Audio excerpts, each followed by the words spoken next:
Hello, you legendary people. Welcome to or welcome back to Lauren's Legends. I have heard just about every single haunted story I could find in the past, and the one that I was doing in research that I had not heard before takes place in Iceland.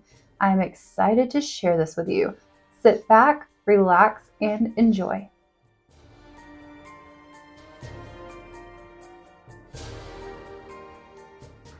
The beautiful and mysterious Iceland, known as the land of ice and fire. This beautiful land is created and littered by volcanoes, hot springs, and mud pools. I obviously am not from Iceland, and I am going to go ahead and apologize because I am going to do my best at pronouncing some of these words. I've even listened to Google Voice to try to hear it better. I'm probably still going to butcher them, so please don't hold it against me.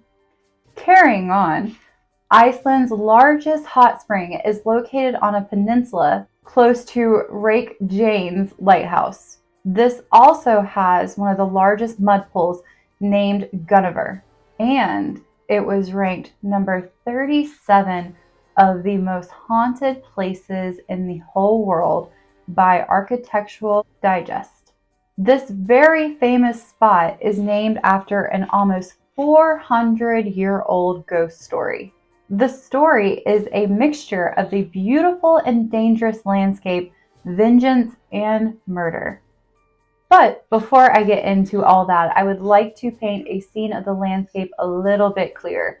This large mud pool is an incredible 20 meters long. It is also regularly referred to as the Devil's Pit.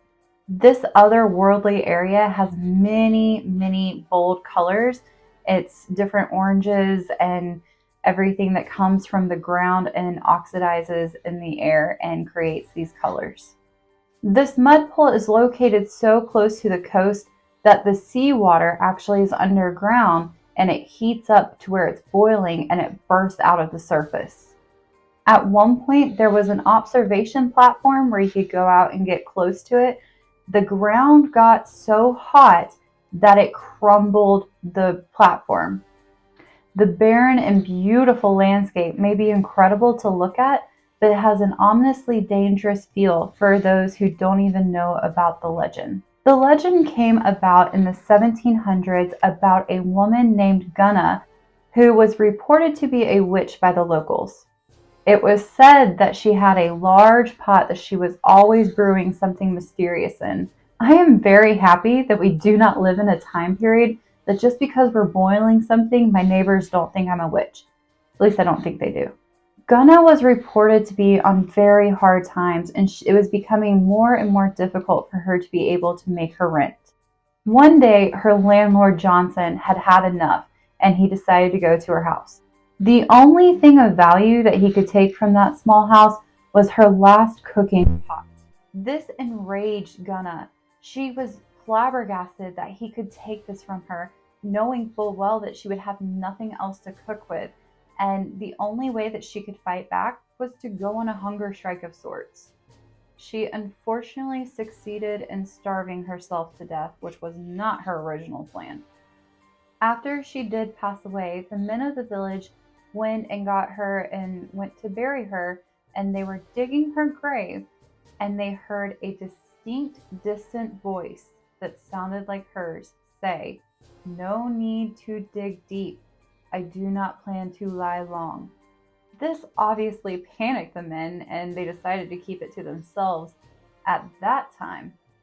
The very next day, a friend of Johnson's, the landlord, decided to stop by his house and see how he was doing. When he went into his home, he found Johnson dead. It was said that nearly every bone in Johnson's body was broken and he was bruised all over and blue.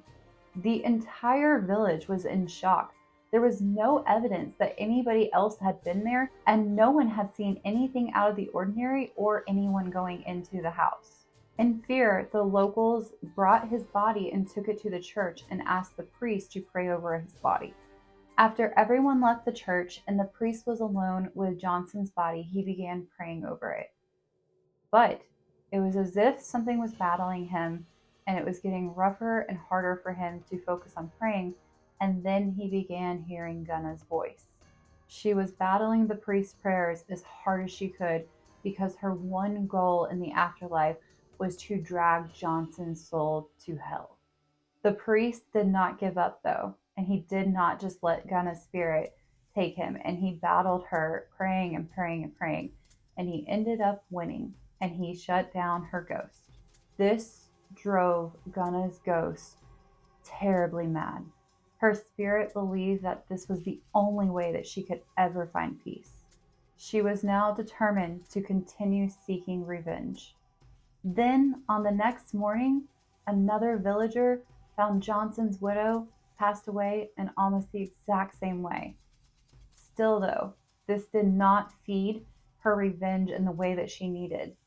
She began terrorizing people in and around the village, with several people saying that they had actually witnessed her ghost.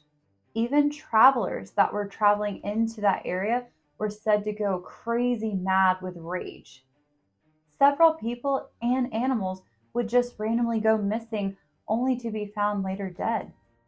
People did stop coming through, and several people started packing up and hitting the road and leaving the village. The people of the village decided to come together because they knew that they couldn't fight Gunna's spirit alone. She was too angry and too powerful now. They decided to go to the priest that had beat her once, and they spent many hours talking to him and getting advice on what to do. But the priest was too scared to go and fight her anywhere that wasn't the church. Following the priest's advice, they did get a blessed spool of wool and unraveled it where the loose end could be out, where it would bait and she would grab it and they could grab her. Many of the villagers went out into the night in the vast barren landscape out there and waited, calling her name, all the while their legs and arms shaking, teeth chattering, waiting for her to appear.